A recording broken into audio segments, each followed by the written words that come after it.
rusa, merindukan sungai yang berair.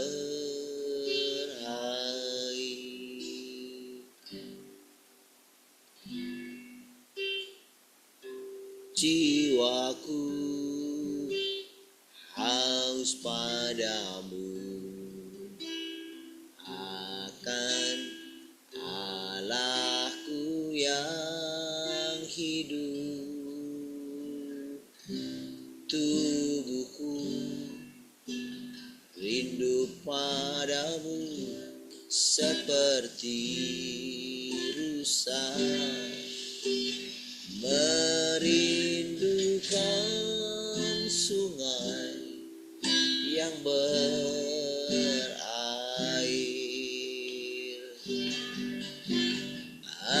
Engkaulah sungai kehidupan,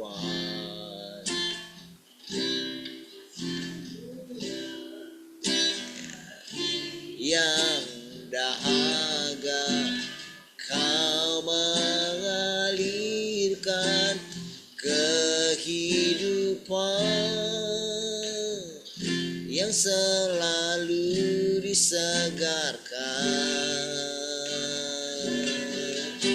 setiap kali ku datang.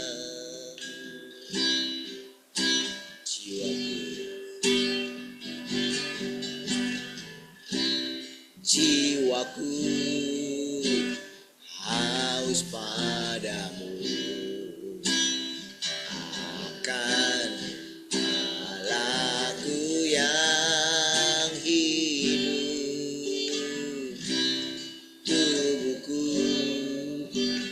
rindu padamu seperti rusa, merindukan sungai yang mengalir. Sekarang katakan, jiwaku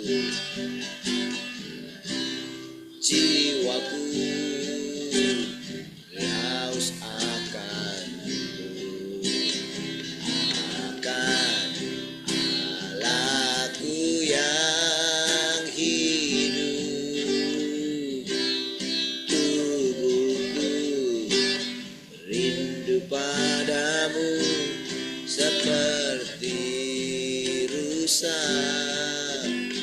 merindukan sungai yang mengalir.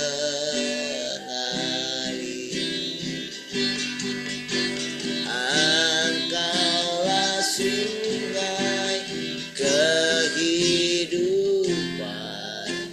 bagi semua hati yang dahaga. Kau mengalirkan kehidupan, lalu menyegarkan setiap kali ku datang. Engkaulah sungai kehidupan bagi semua hati yang dahaga. Kau mengalirkan kehidupan yang selalu disegarkan.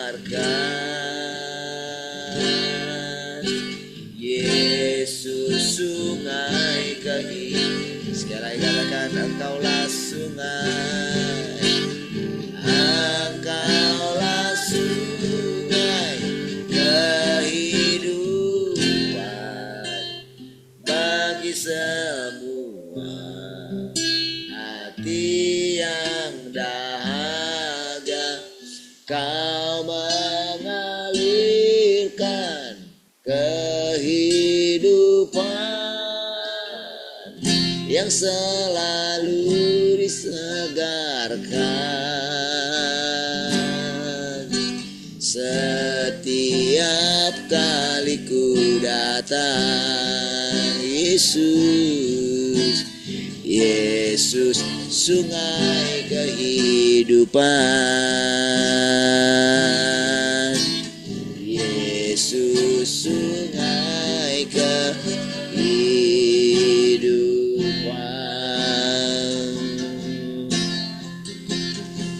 Oh,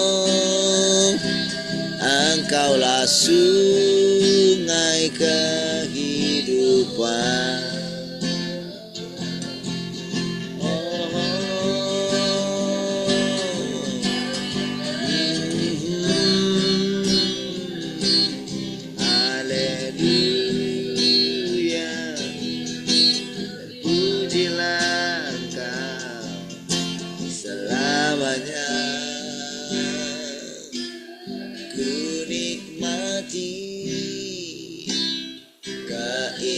Keindahan dan keagungan-Mu, oh Tuhan.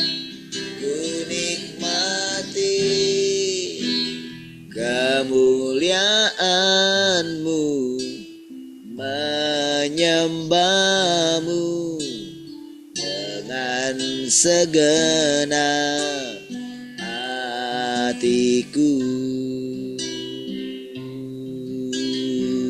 Rindu selalu bersamamu, rindu selalu bersamamu, tinggal di dalam kediaman-Mu, oh Tuhan. Sebab ku sukai hadirat-Mu, tak ingin ku terpisahkan, dekat dengan-Mu, itu yang ku rindukan.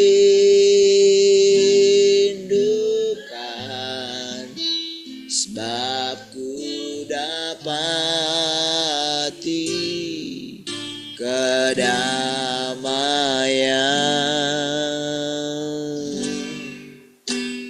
Ku nikmati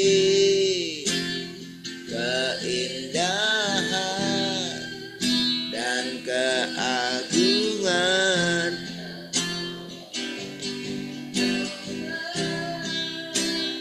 Ku nikmati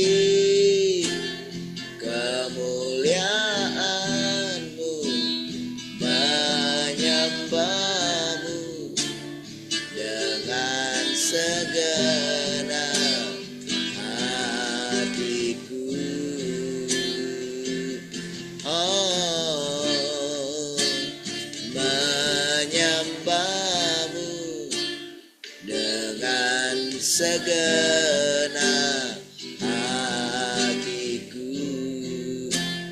Oh, menyembah-Mu dengan segenap hatiku.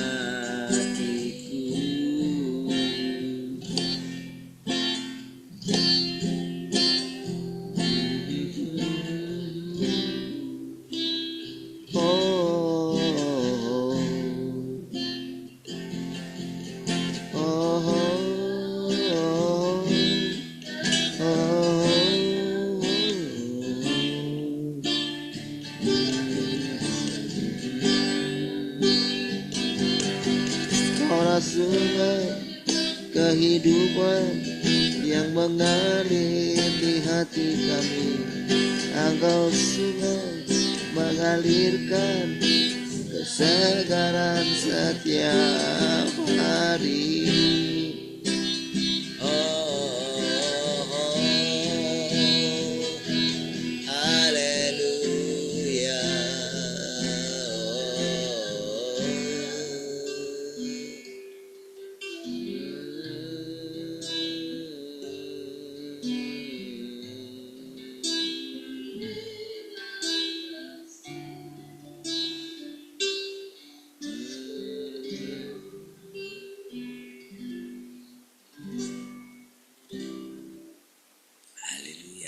Terima kasih Tuhan.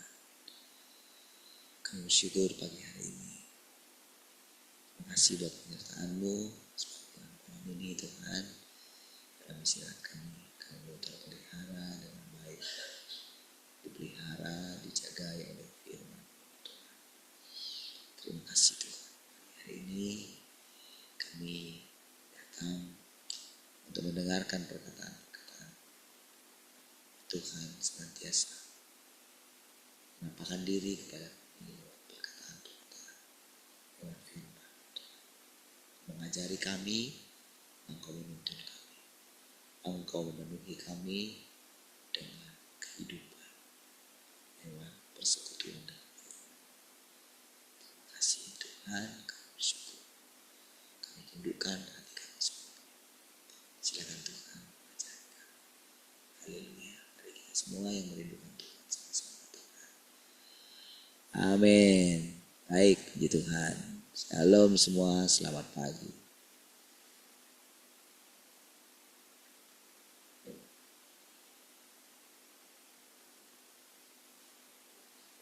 Shalom, selamat pagi semuanya.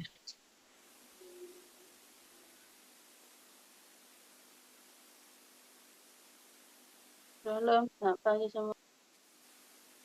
Shalom, selamat pagi semua. Shalom, selamat pagi semua.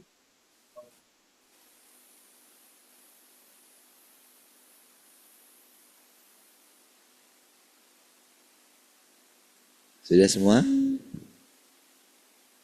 Halo. Shalom Pak, salam semua, selamat pagi. Baik, puji Tuhan. Ada yang mau sharing pagi ini?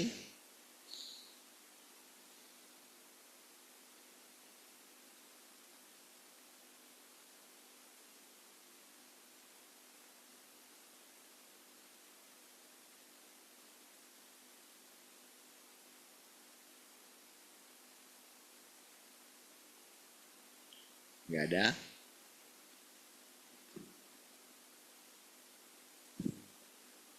Ya Maya habis katanya udah siap-siap. Iya nya?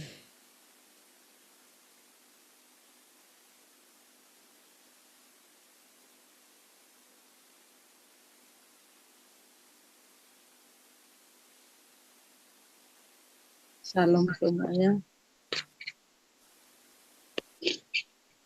Syukur bagi Tuhan, kita boleh setiap hari, setiap kita datang ke hadapan Tuhan, saat kita bersekutu, kita boleh disegarkan terus setiap hari ya. Jadi saat kita menjalani hari-hari kita boleh terus Tuhan yang nyata lewat kehidupan kita, lewat kehidupan orang-orang di sekitar kita, kita boleh terus melihat Tuhan ada dalam setiap mereka. Jadi saat kita berjalan kita boleh sebenarnya tidak dipusingkan dengan hal-hal yang ada di depan kita seperti itu ya. Karena kita boleh terus rasakan Tuhan yang nyata. Kemarin saat anak kami habis itu suaranya feedback ya.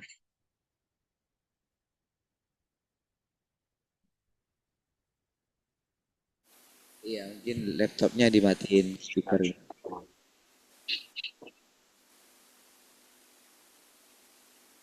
Speakernya laptop. Udah. Coba. Shalom. Agak feedback. Mic-nya, mic-nya sudah. Speakernya aja, speakernya off kan. Udah mati. Speaker yang di laptop. Shalom. Sudah ada. Kemarin sewaktu anak kita ya habis ada satu hal gitu ya dengan teman kosnya itu. Di awal-awal saya agak ini karena mendengar dari dia ya. Masih feedback ya.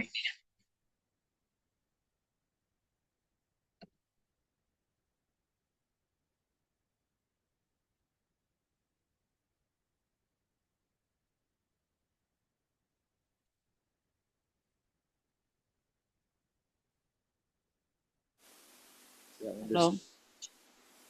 Coba. Tapi di sana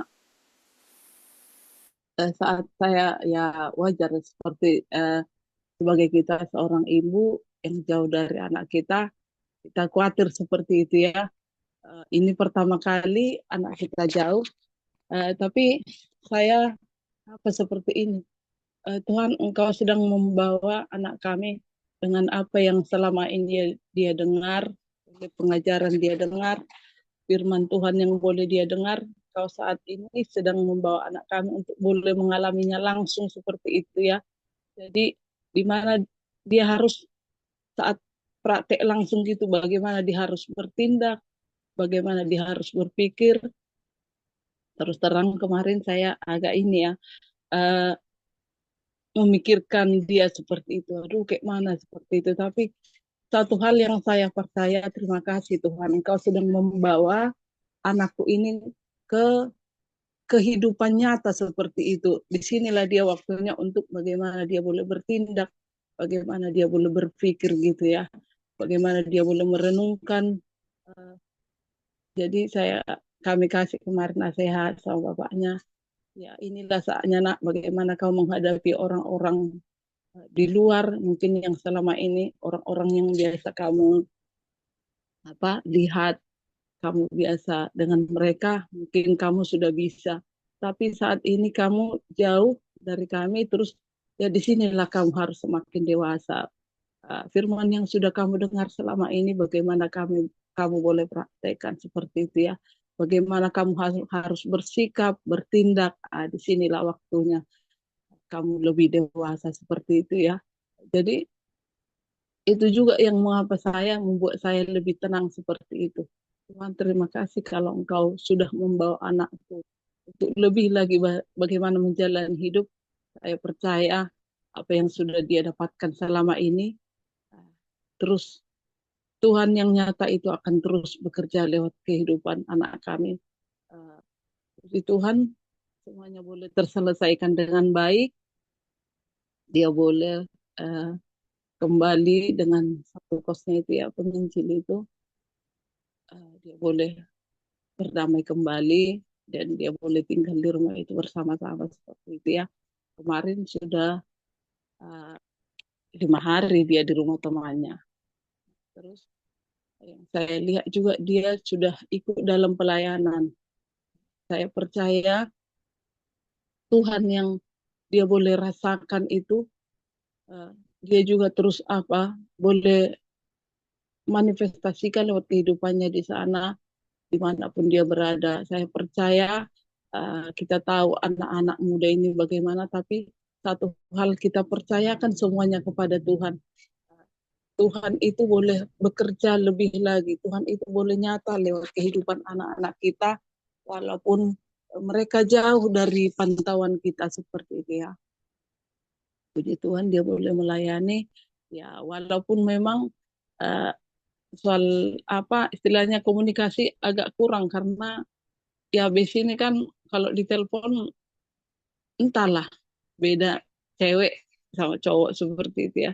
Tapi kalau dia ditelepon itu nggak ada langsung istilahnya ditelepon balik seperti itu ya, dibiarin aja kayak gitu. Kalau nggak kita nelpon terus itu pun nggak pernah diangkat, jarang kali diangkat, banyak kali ininya kan, kadang lagi ini lama lagi kelas lama lagi di gereja banyak lah, pokoknya jarang lah gitu. Tapi kita berusaha setiap hari kasih kabar sama dia. Tapi walaupun ini sama dia, tapi satu hal yang membuat saya ini saya tetap tenang, saya tetap percayakan bahwa Tuhan yang nyata itu terus bersama-sama dengan anak kami juga, bahkan juga terus yang membawa dia kepada pengalaman-pengalaman. Saya percaya jauh dari apa yang saya pikirkan, dia lebih mengalami Tuhan yang nyata itu lagi di sana, di kehidupan yang nyata dia setelah jauh dari orang tua. Itu yang membuat saya tenang, puji Tuhan, setiap hari saat kita datang kepada Tuhan, jadi kita apa setiap hari itu boleh disegarkan, kita boleh mendapatkan kekuatan yang baru, bahkan hati kita lebih lagi. Saat kemarin juga kami kunjungan dari PDO gabungan ya ke rumah singgah yang ada di Bagan. Jadi saat kami pergi ke sana, saya setiap kali Tuhan saya sedang datang. Tuhan sedang datang ke tempat ini seperti itu ya. Saya menangis lihat keadaan mereka seperti itu ya. Di sana banyak laki-laki gitu, ODGJ yang di sana ya. Banyak laki-laki, lumayan banyak, hampir 70 katanya yang di sana. Cuma itu sudah ikut yang merawat seperti itu. Jadi yang saya rasakan seperti ini, Tuhan, eh, bagaimana seringkali kita yang tidak melihat orang-orang seperti itu atau orang-orang yang eh, yang perlu sentuhan kasih, yang perlu perhatian kita, seringkali saat kita dibawa Tuhan ke sana itu kita sedang Tuhan, bagaimana kok seperti kita seringkali memusingkan perkara-perkara penghidupan kita, orang-orang di sekitar kita. Padahal masih lebih banyak lagi orang yang sangat dengan, saya katakan seperti ini, kalau bukan dengan hati, kalau bukan dengan hati yang tulus benar-benar mengasihi Tuhan, uh, untuk memenuhi panggilan Tuhan, bagaimana mereka boleh merawat orang-orang seperti itu ya. Saat kami boleh sampai di sana, uh, memang agak bersih, tapi ya lumayan beraroma ya. Ada juga beberapa orang yang masih dikurung belum bisa dilepas seperti itu, mungkin karena masih bisa mengganggu seperti itu. Tapi udah ada berapa puluh orang itu yang sudah bisa bergabung bersama-sama dengan kami di sana, boleh beribadah bersama-sama. Bagaimana kita melihat Tuhan, hati mereka yang merawat seperti itu ya, bagaimana merawat orang-orang seperti itu kalau bukan dengan hati yang tulus, kalau bukan dengan hati yang mengasihi Tuhan, bagaimana mereka boleh sabar. Saya diberkati, terima kasih Tuhan lewat uh, apa yang boleh kita percaya setiap hari, apa yang boleh kita lihat itu membuat kita semakin melihat Tuhan yang nyata itu lebih lagi, semakin kita bersyukur melihat perbuatan Tuhan itu ya. Saya sungguh sangat diberkati. Jadi untuk kita saat ini mari mungkin kita pelayanan kita dengan keluarga kita, dengan orang-orang di sekitar kita, mari kita boleh mengasihi mereka dengan hati yang tulus. Mari kita untuk lebih lagi memberikan hati kita, kasih kita kepada Tuhan lewat uh, orang-orang yang ada di sekitar kita, bahkan lewat orang-orang yang berjumpa dengan kita, sehingga kemanapun Tuhan membawa kita, kita boleh terus mengalirkan kasih Tuhan. Itu saja, Tuhan Yesus memberkati. Baik, puji Tuhan.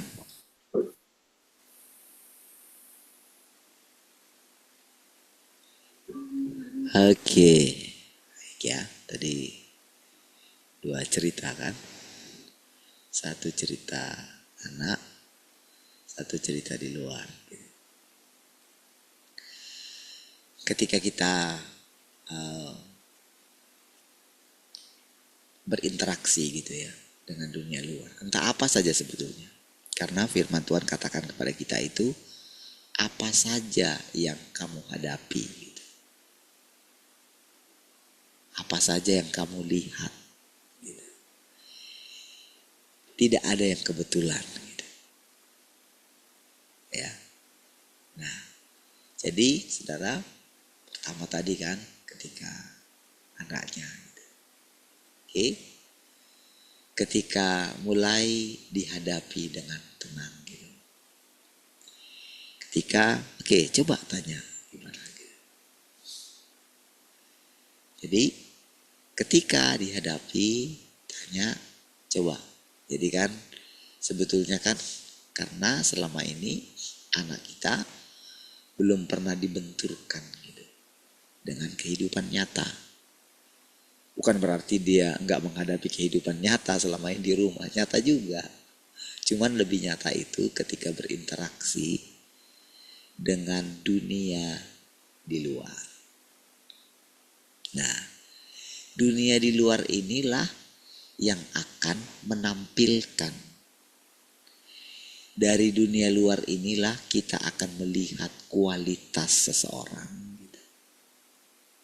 Dari situ. Karena kalau tidak diperhadapkan dengan itu, kalau diperhadapkan dengan hal yang baik saja, maka kualitas seseorang itu yang sedang diperhadapkan itu tidak akan kelihatan. Mau berapa banyak firman yang dimakan dia, mau seberapa tekun dia duduk di sini mendengarkan firman, rasanya sepertinya di rumah baik gitu kan.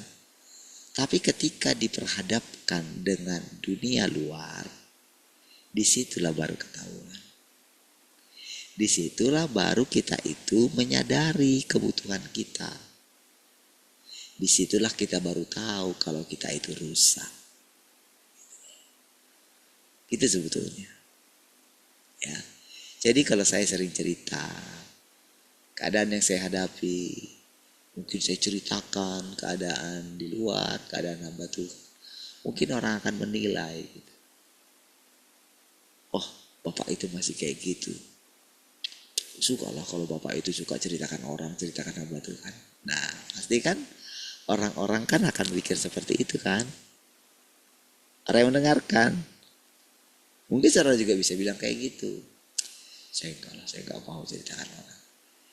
Itu tidak menyelesaikan masalah kita. Kita itu masih seperti seorang orang Farisi yang datang ke bait suci itu loh saudara. Masih seperti itu kita. Gitu. Nah, jadi kasus kedua tadi kan, ketika pergi ke, oh ya saya lanjutkan sedikit lagi tadi.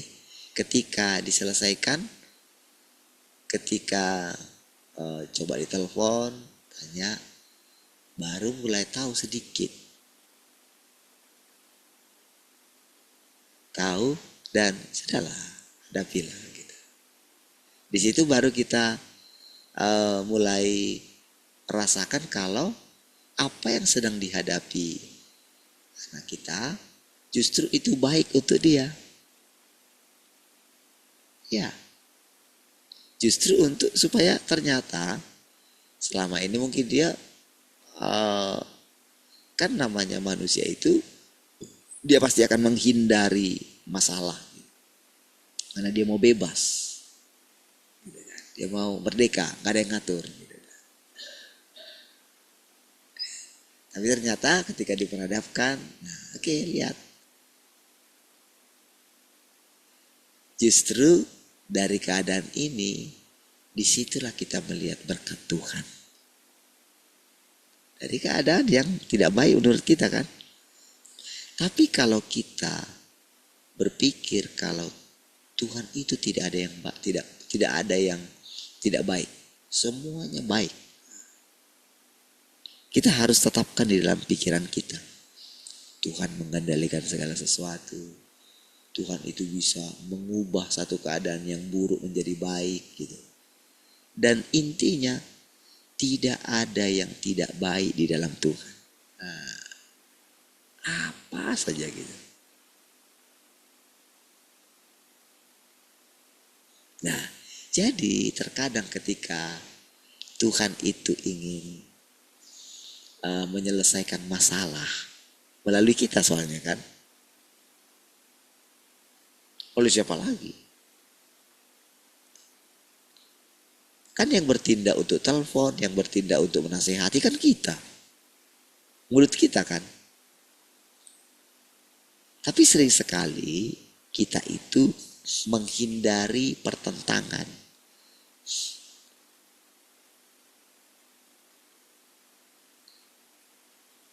Tapi ada orang yang terbiasa, dia gak takut apa-apa. Itulah kekurangannya. Tapi ada orang yang takut pertentangan. Karena dia pikir, kalau nanti aku menentang apa gitu, takut mana gitu, nanti aku akan dibenci orang. Nanti orang, apalagi kalau aku hamba Tuhan. Nah, gitulah saudara. Nah, jadi saudara, setiap apa yang diperhadapkan kepada kita, kalau saya cerita abang saya kan, ketika saya di sana gitu. Jadi ketika saya misalnya menceritakan itu, gitu, di dalam hati saya itu selalu coba saya lihat itu, apa yang sedang mau Tuhan ajarkan ini lewat keadaan ini. Misalnya Tuhan itu ingin saya itu membandingkan bagaimana sih kehidupanmu ketika engkau sudah mengalami kedatangan Tuhan dan bandingkan orang lain yang belum menerima kedatangan Tuhan. Saudara, itu sangat kontras saudara perbedaannya. Sangat nyata sekali. Karena orang yang mengalami kedatangan Tuhan, dia itu memiliki hati yang siap dihakimi gitu. Dan menghadapi penghakiman, pengajaran. Dan bagi dia, penghakiman dan pengajaran bukan sesuatu yang dihindari. Justru harus dihadapi. Berperkara dengan Tuhan senantiasa. Ayo. Iya Tuhan, aku manusia rusak. Sekarang ketika engkau menghakimi aku, bukan untuk menghukum, ngapain? Semua sudah engkau tanggung kok. Penghukuman yang harusnya aku tanggung, semua engkau yang sudah tanggung. Ngapain lagi? Justru engkau menghakimi itu supaya aku memperoleh kehidupan, supaya aku mengenal engkau. Gitulah saudara. Jadi ketika saya menceritakan kepada saudara itu, dalam hati saya itu bukan berarti saya itu merasa lebih dari orang itu, bukan. Tetapi Tuhan sedang membandingkan, ini loh yang sedang kamu alami. Kalau dulu kamu ada di posisi itu, seperti itulah keadaanmu dulu. Iya saudara.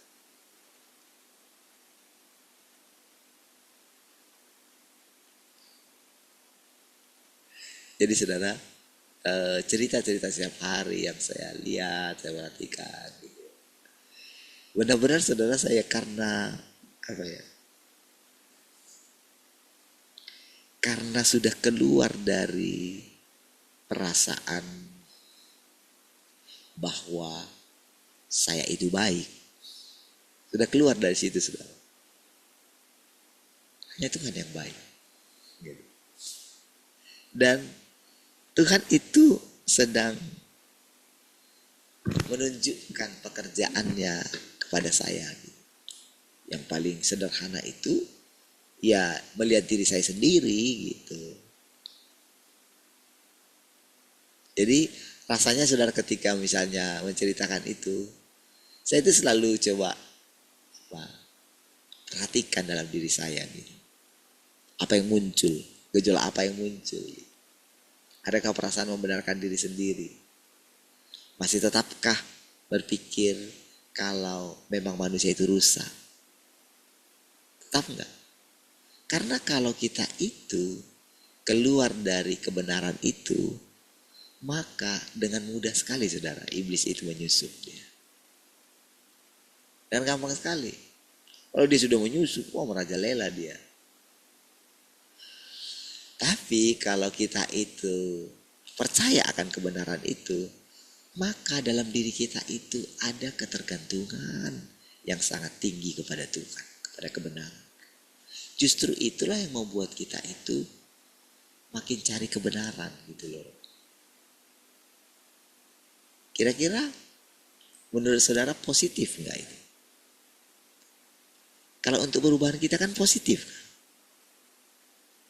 Memang Tuhan merindukan kita itu lapar dan haus akan kebenaran. Dan dia sudah tunjukkan itu kok kepada kita. Gitu. Bagaimana menjadi, kalau kita bilang Yesus itu adalah Tuhan itu sendiri. Berarti kalau Yesus itu bangun pagi-pagi, berarti kalau kita kan katanya kan Yesus itu adalah Tuhan. Ya kan? Kalau engkau lihat aku, berarti engkau sudah lihat Bapa. Kan dia menyamakan dirinya dengan Bapa. Aku dan Bapa satu katanya. Jadi kalau dia bangun pagi-pagi, benar-benar merindukan Bapaknya. Jadi kira-kira Allah itu merindukan siapalah?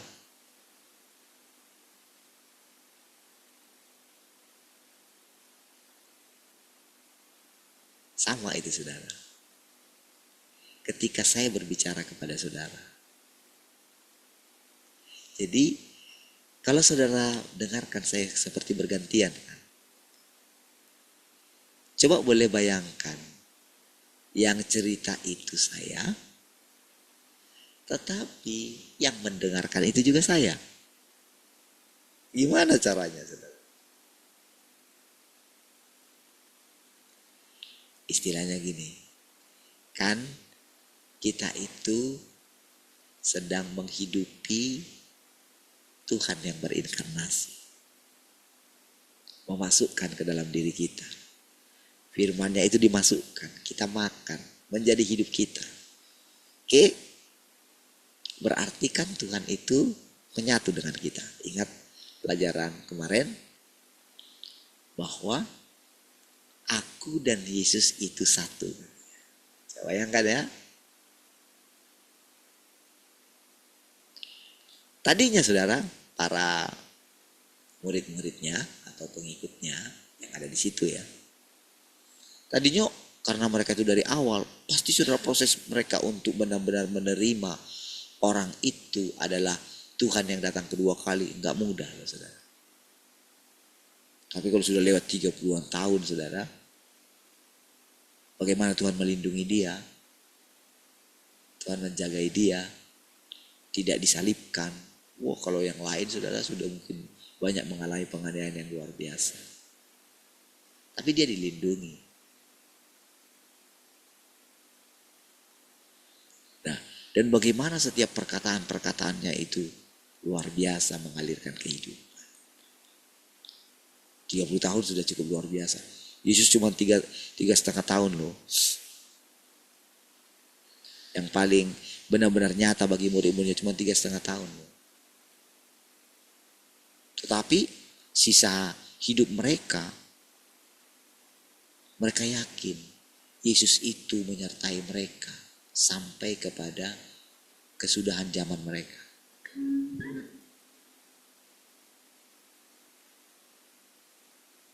Bahkan sekalipun mereka sudah pergi, mereka sudah pada meninggal gitu ya. Para murid-murid itu, Yesus tetap menyertai pekerjaannya. Sampai ketika dia datang, ketika tiba masanya, Tuhan datang kedua kali. Gitu ya. Jadi, saudara bisa bayangkan bagaimana saya itu seperti berperan ganda. Satu sebagai Tuhan yang menampakkan diri, ini kita seperti main drama gitu. Ya, seperti sandiwara. Saya itu seperti memainkan peran. Tetapi itu harus nyata. Kalau itu tidak nyata, maka mustahil saudara melihat penampakan Tuhan. Mustahil. Karena siapa yang mau bicara sama kita? Siapa? Para pendeta-pendeta itu. Kalau mereka nggak menerima Yesus sudah datang, gak bakalan kita melihat Yesus itu sudah datang. Kalau orang itu gak berjumpa dengan Tuhan yang Maha Kuasa, tidak berinteraksi dengan Dia, tidak pernah mendengarkan perkataannya, tidak pernah sadar kayak gini, jangan-jangan Tuhan sudah datang. Kalau mereka tidak pernah berpikir seperti itu, siapa yang mau bicara sama kita? Berita apa yang mereka bawa kepada kita? Berita yang mereka bawa sama kita paling tinggi apa? Tuhan sudah sangat mau datang. Itu aja. Itu yang paling tinggi. Mungkin penglihatan lah, mungkin apalah, itu paling tinggi. Tapi apakah mereka bisa membawa Tuhan yang datang kedua kali? Gak ada. Mau cari, saudara cari kemana?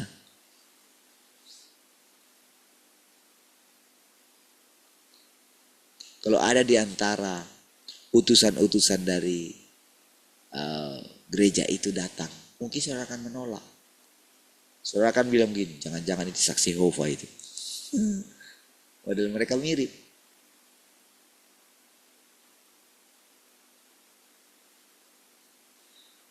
Ya kan? Karena sudah ada tersimpan di dalam memori kita. Seperti dikatakan itu, wah kalau Tuhan itu datang itu pasti dia laki-laki. Karena Bapak itu laki-laki, Yesus laki-laki. Karena konsep dalam pikiran kita itu belum berubah. Nah, jadi apa yang saudara lihat di depan saudara ini yang sedang berbicara kepada saudara? Kita telah bersama-sama selama ini. Apalagi istri saya. Sudah 21 tahun. Kami bersama-sama. Ya kan? Lebih lama saya bersama dengan istri saya daripada saya bersama dengan orang tua saya. Saya bersama dengan orang tua saya sampai umur 18 tahun. Berarti 18 tahun saya benar-benar bersama dengan orang tua saya. Ya kan? Berarti kan istri saya sudah sangat terbiasa dengan saya. Sudah lebih banyak pengalaman. Orang tua saya bersama dengan saya, mengenal saya, wah belum banyak pengalaman yang saya pelajari, saya hidupi, saya jalani. Orang tua saya tidak melihat karakter saya yang sesungguhnya. Entah berubah, entah bagaimana dia gak tahu. Yang dia ingat, kalau misalnya dia lihat saya, yang dia paling ingat adalah ketika mungkin dia bawa saya ke pasar. Ketika dia bercerita sama saya. Ketika saya itu menjadi kebanggaan sama dia. Itu yang dia ingat paling. Sama kayak Maya Abes misalnya. Apa yang yang diingat? Sama anaknya. Apa yang paling bisa diingat? Bagaimana ketika pertama dia bisa berjalan. Itu yang paling diingat. Ketika dia menjadi besar. Ketika dia pertama lahir, dia menjadi kebanggaannya. Gitu kan?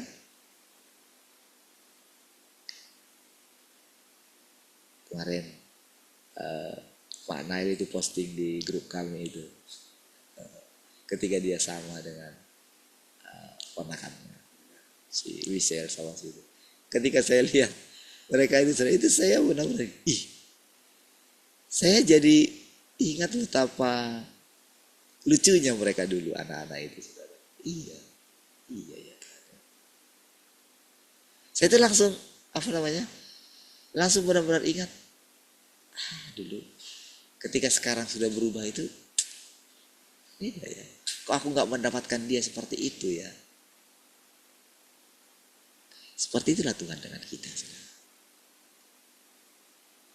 Yang dia ingat itu adalah masa ketika kita itu masih bergantung kepada dia. Iya. Ketika dia memperhatikan bagaimana kita mulai berjalan. Kita mulai bicara, mulai belajar bicara, Iya.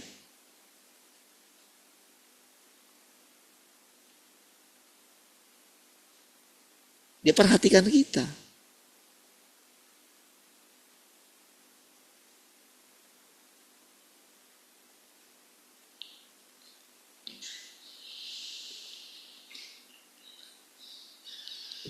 Saudara,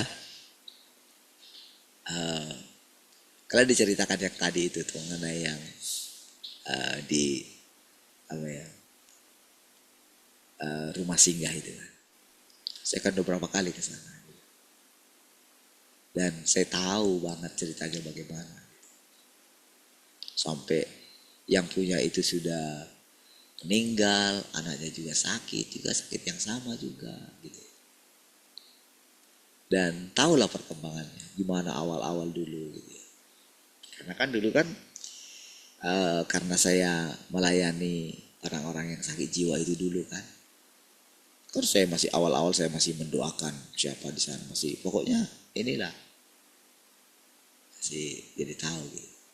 Saya nggak tahu Mak Ya habis ketemu nggak sama kakaknya Heni? Ketemu sama kakaknya Heni? Nggak kenal jangan-jangan. Nggak kenal. Nggak kenal kan? Lalu kakaknya Heni ada di sana.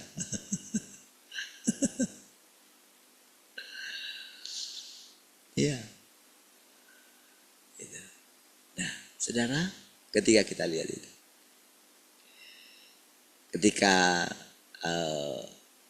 saya kan nggak tahu tadi kan, Mbak Yabes itu baru dari sana kan. Nah, jadi ketika kemarin abang saya di sana itu sebetulnya tadi pagi ketika mau mandi itu kan, saya itu teringat dengan abang saya itu. Karena waktu awal ketika mau ke sana itu, jadi mereka itu semangat gitu, mau melayani abang ini gitu, ya kan? Wow, semangat mempersiapkan kamarnya gitu kan. Saya dipanggil. Awalnya saya dipanggil adalah untuk membangun kamar itu sudah untuk abang saya. Mereka semua sampai nangis-nangis telepon saya. Kasian udah gini. Oke. Ya kan? Jadi mereka semua mempersalahkan anak-anaknya. Anak-anak abang saya. Tapi ketika tahu ceritanya, saya ceritakan lah gitu kan. Saya ceritakan keadaan itu. Apa yang terjadi ketika saya ceritakan? Berubahlah pandangannya kan. Dan memang nyata mereka lihat. Saya nggak bohong.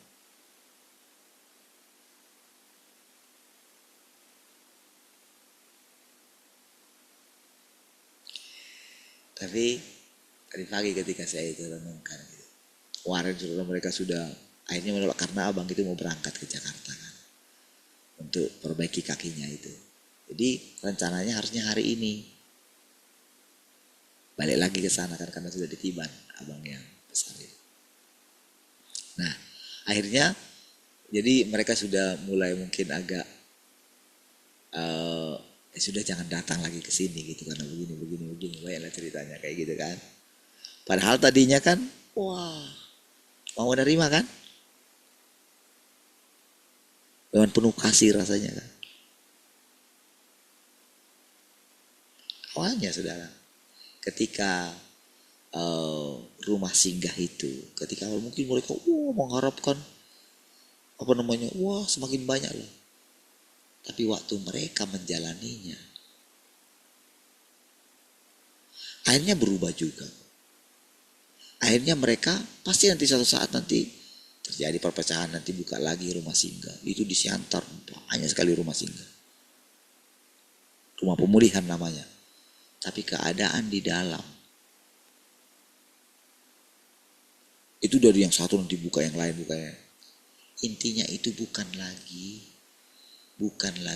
melihat itu sebagai hati yang ingin mengasihi. Itu sudah sangat jauh. Saya sudah perhatikan, sudah berapa banyak rumah pemulihan yang saya kunjungi. hati para pelayannya tidak seperti yang kita lihat. Iya. Itu sudah menjadi pekerjaan bagi mereka, bukan pelayanan. Percaya? Wah, ada misalnya cerita kayak misalnya di itu. Wah, kayak yang Tangerang itu, yang terkenal itu kan di Tangerang itu. Wah, ada satu gereja dulu, ya gereja kita juga gitu kan. Itu, wah bagaimana sampai mereka itu menangkapi orang-orang gila itu di jalan-jalan itu, saudara, untuk mereka layani gitu. Tapi sesudah mereka gak kehabisan, saudara, orang gila, saudara. Sampai mereka itu tutup, close, untuk tidak bisa masuk lagi pasien baru. Mau dibuka banyak pun, saudara.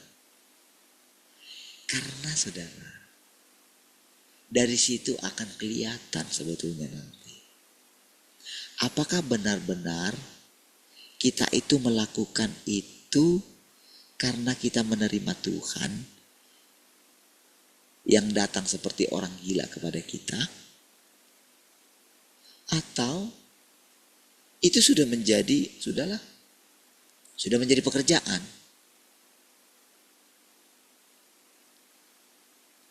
Nanti kalau ada tamu yang datang gitu, itu disiapkan semua, kayak misalnya kalau panti asuhan itu, saudara ya. Wah, dimandiin semua, mereka dikasih seragam gitu semua. Dibuat manis-manis semua. Karena datang nanti, karena kan kalau mereka itu nanti tidak tertib kelihatannya, wah, bantuan tidak akan masuk. Nanti kalau mereka bilang, mereka tidak merawat, jadi uang kita nggak dipakai dengan bagus. Jadi mereka buat suasananya itu, wah, harus dibuat mereka itu tertib semua. Sama dengan kayak gitu juga.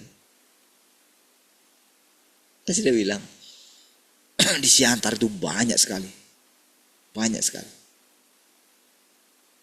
Dan itu sudah jelas bulanannya berapa. Itu sudah ada itu. Tanyalah ini, saudara. Karena kakaknya itu sudah berapa tempat di Medan kemarin. Ini sudah lihat sendiri. Ya kan? Nah, jadi saudara, dari apa yang diperhadapkan kepada kita, apa yang kita lihat itu, saudara. Ketika abang saya, saudara, karena kan anak-anak kan sudah bilang kayak gini, udahlah, daripada kalau kayak gitu, masukkan aja di rumah panti jompo. Bayangin. Kalau orang lain mungkin masa orang tua dikasih di panti jompo. Itu pikiran kita. Tapi kalau itu saran dari Tuhan gimana?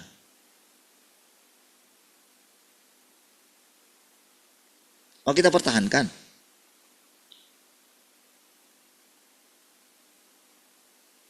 Iya. Ketika saya bilang kayak gitu, sulit sekali saya bilang, sudahlah abang telepon lah. Kok sulit saya, kok melalui saya terus gitu loh. Sudahlah, saya bilang langsung kakak saya. Pasti situ kan. Kakak aja yang telepon, cocok lah sama-sama perempuan gitu. Kakak telepon sana. Tahu saudara, langsung ditelepon dia. Kakak saya langsung telepon.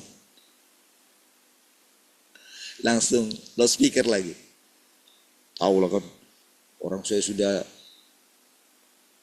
terus terima telepon kakak saya itu, saudara. Sampai lama-lama, sampai istri saya, kok lama kali, siapa sih itu? Bayangin, sama kakaknya sendiri. Mungkin istri saya pikir, sama saya aja nggak bisa ngomong selama itu. Kok sama kakak itu kok bisa ngomong kayak lama kayak gitu? Pasti kayak gitu pikirannya. Saya tahu, saudara.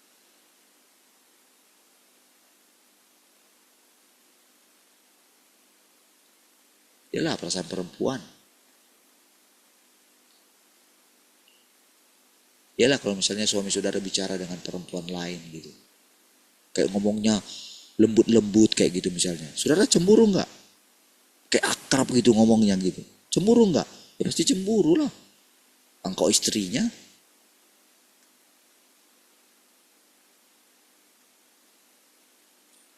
Ketika saya lihat itu, saudara. Jadi kayak dia ngomong di speaker kan gitu. Udah mau dipotong kan, karena biasanya kayak gitu. Saya bilang aja, jangan potong dulu. Biarkan dia ngomong. Maksudnya selama ini mereka itu dingin gitu loh. Padahal kakaknya. Lalu saya pikir kayak gini. Loh, ini sesama perempuan harusnya. Kenapa sih sulit sih?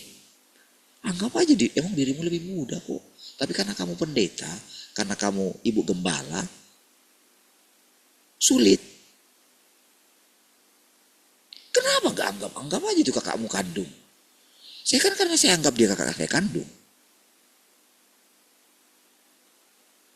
Kan kalau orang Batak itu kan, kalau kakak kita, kalau saya sama kakak saya, istri abang saya bisa dekat. Iya. Bisa dekat sekali, bisa akrab sekali. Tapi kalau laki-laki, kalau misalnya saya sama Mak Yabes gitu, sulit. Karena kita bersekutu setiap hari inilah saya kayak biasa saja dengan Mak Yabes gitu. Tapi kalau yang lain, wah sulit itu saudara. Jadi, kenapa sih sulit sekali? Sudah, biarin aja dulu. Biarin dia ngomong. Tahu kan sama-sama tegang kan? Sama-sama ini gitu. Sudah, ngomong. Saya mikir. Karena bangsa ini, ini kalau dia mau ngomong, mau mikirkan sesuatu, mau ngomong itu rasanya itu dipikirkan dulu. Sampai nggak jadi ngomong gitu. Mana lebih baik? Langsung ini to the point ngomong entah gimana karakternya kelihatan. Daripada disimpan gitu loh. Tapi kelihatannya yang nyimpan ini baik kan? Tapi masalah kelar enggak? Ada enggak perubahan dalam masalah? Enggak ada, dingin gitu loh. Saya bilang, minta maaf sama anak-anak. Kalau dia melakukannya, saya bilang sama dia, ambil posisimu. Siapa lagi? Abang kita kayak gitu, bapak kita kayak gitu. Itu kan bapak kita.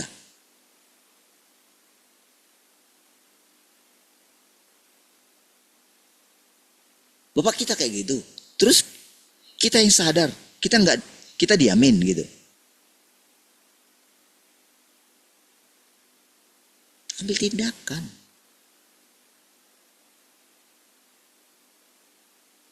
Dilakukan enggak? Lama, kalau orang-orang seperti itu lama melakukannya. Jadi waktu saya lihat kakak saya langsung ambil keputusan di telepon dia. Mantap saya bilang. Setelah itu setelah ngomong aja. Dia kasih lo speaker.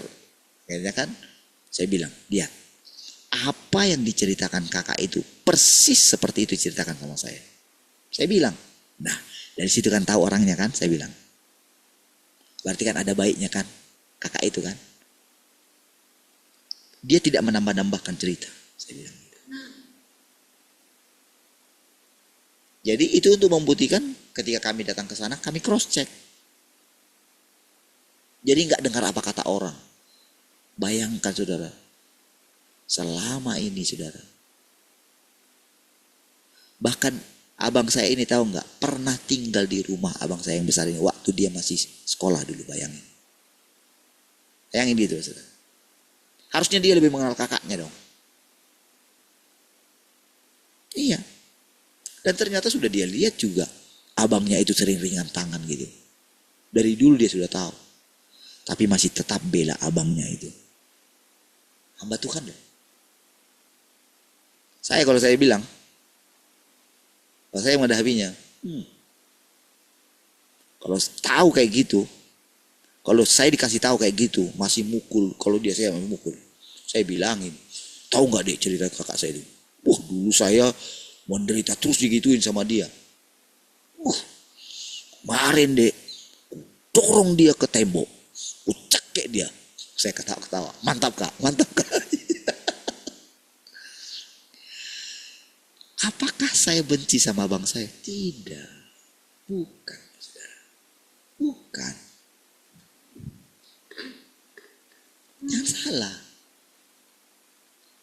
Yang yang kita benci kelicikan iblis di dalam dia. Gitu loh caranya.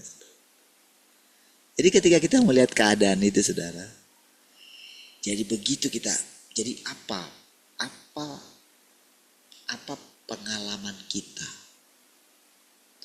Apa pengalaman kita dari kita itu ketika kita sekarang itu duduk diam di kaki Tuhan? Apa buktinya? Apa artinya kita itu menerima Tuhan yang Maha Kuasa? Itu yang penting, bukan masalah siapa yang memerankan Tuhan yang Maha Kuasa itu. Bukan itu yang paling penting. Yang paling penting esensi daripada Tuhan itu nyata kita alami. Itu loh yang paling penting. Bukan bagaimana kerasnya saya bicara. Bukan daripada misalnya apa yang saya ceritakan kepada saudara seperti menjelekkan, underestimate orang. Bukan itu intinya. Tapi itu sebagai satu cara untuk kita bisa melihat kebenaran. Gitu loh. Dari yang saudara dengar cerita saya itu saudara. Cobalah lihat. Bukankah betul seperti yang tadi saya katakan? Bukankah saya cerita apa adanya. Misalnya ketika saya telepon lama-lama dengan kakak saya. Seperti yang saya ceritakan tentang istri saya tadi kayak gitu. Bukankah seperti itu perasaan dia? Sekarang saya tanya aja saudara sebagai seorang istri. Gak usah saya bandingkan dengan istri saya. Saudara aja.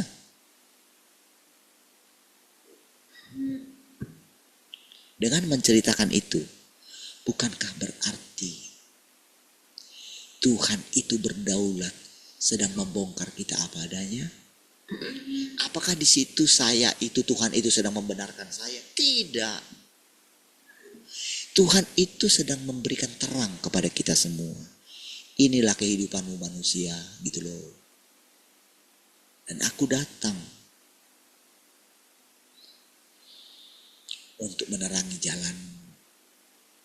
Jadi kira-kira dalam ketika saya bicara seperti itu, apakah saya itu ketika bicara tadi itu, apakah saya itu ketika berbicara itu adalah suami daripada istri saya? Ketika saya bicara seperti itu, memang kelihatannya saya suaminya. Tapi dalam berbicara itu bukan suaminya. Gitu loh. Tapi saya tetap jadi suami daripada istri saya.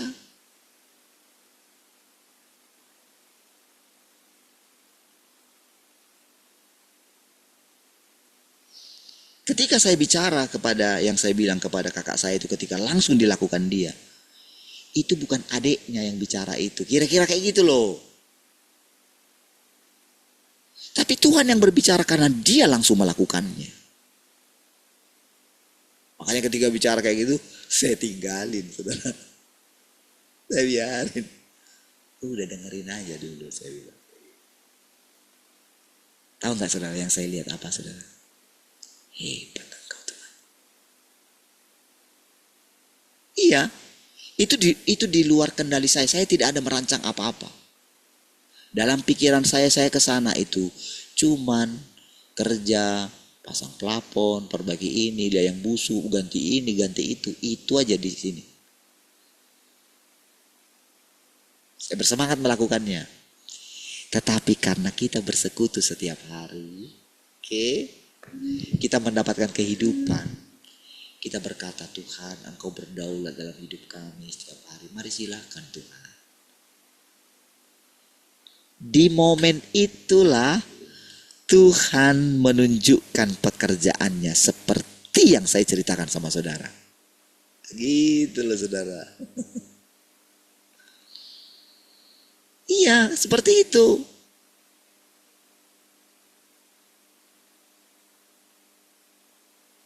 Saudara, apa saya tidak ketika saya pergi ke sana harus kerja sampai malam kayak gitu. Kadang-kadang anak-anak saya walaupun misalnya dibayarin gokarnya sama abang saya, udahlah pesanin gitu kan. Tapi ketika di jalan gitu, kayak kemarin gitu kan, itu sudah datang itunya, karena macet katanya itu gokarnya itu diganti, di cancel gitu. Aduh, Belum lagi ketika saya telepon dimatiin pula datanya sama anak saya gitu kan. Udah di mana nak? Kan kejadian kemarin beda lagi kan, ada yang sampai diajak sama itunya. Sebentar ya dek, nggak buru-buru kan. Jemput istri saya dulu, mau cek kontrol kehamilan katanya. Wah, anak saya nggak kasih tahu juga sama saya gitu kan.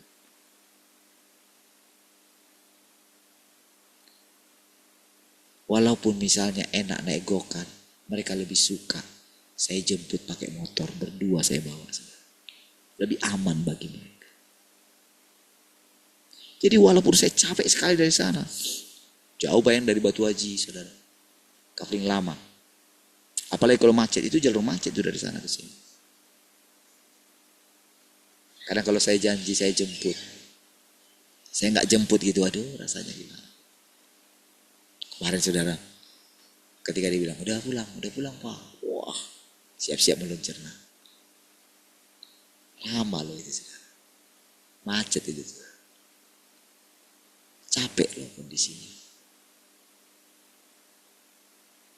Tapi saudara, karena Tuhan. Itu loh saudara. Karena Tuhan itu hidup di sini dan Tuhan itu kuat. Tuhan itu sehat. Tuhan itu tenang. Tuhan itu damai. Tuhan pencipta segala sesuatu.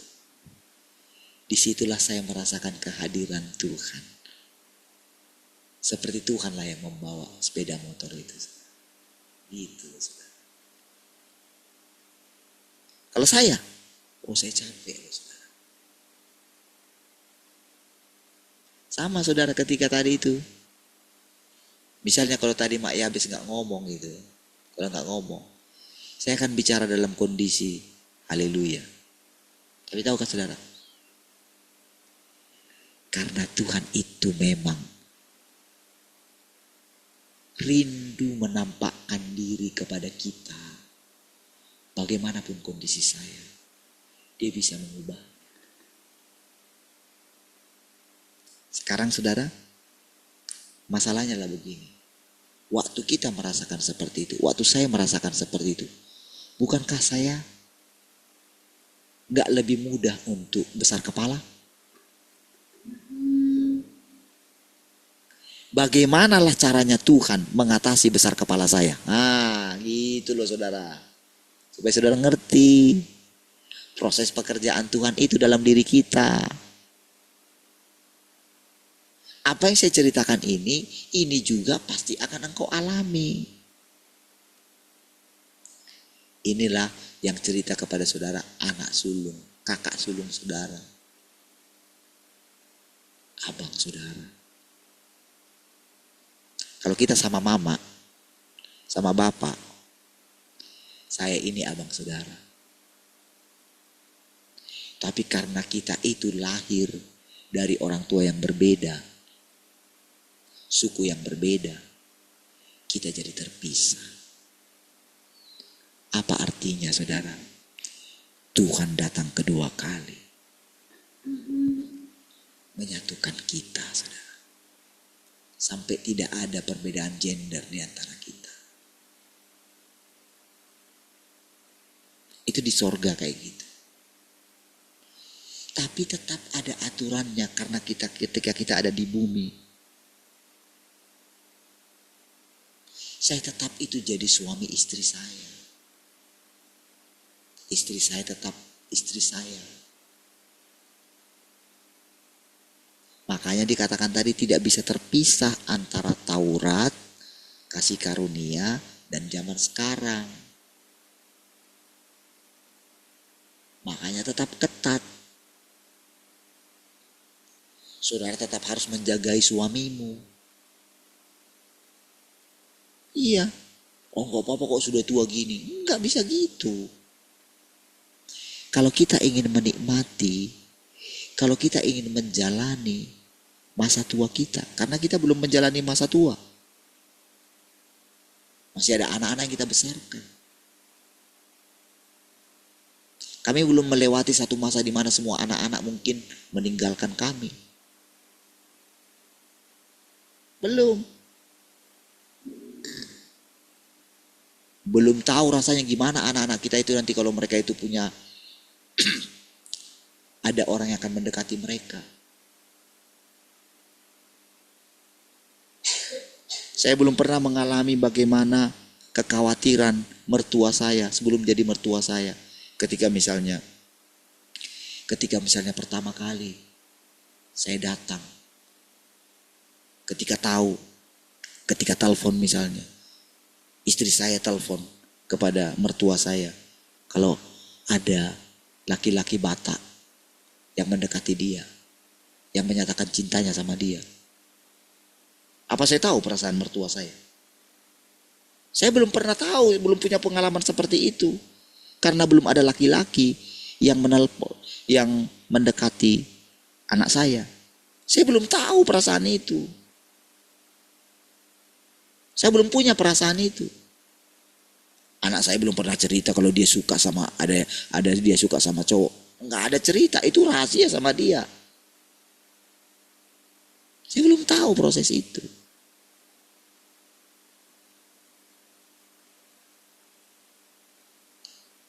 Makanya saudara, jadi ketika kita menjalani hidup kita ini, ayo.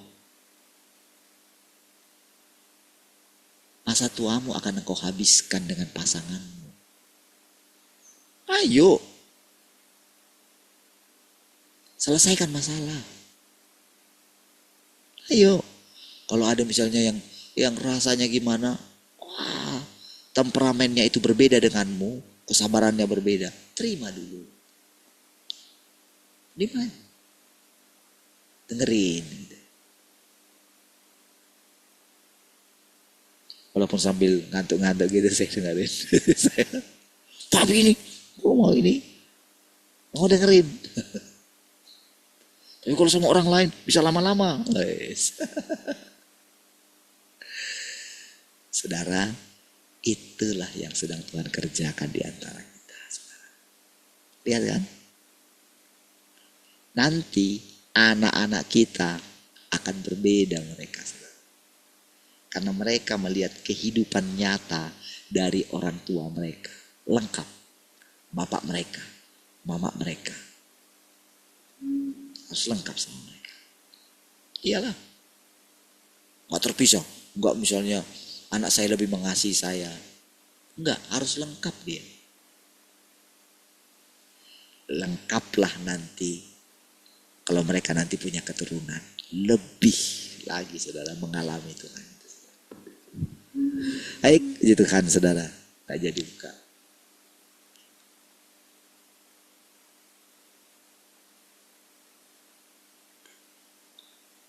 Kasih Tuhan, kami bersyukur buat persekutuan ini. Engkau terus membawa kami, menarik kami, semakin melekat dengan Engkau. Segala kemuliaan bagimu Tuhan. Sepanjang hari ini, apapun yang kami kerjakan, apapun yang kami jalani, apapun yang kami hidupi, kami bersama-sama dengan Engkau Tuhan. Pujilah Tuhan, haleluya. Mari semua yang mengasihi Tuhan sama-sama katakan, amin.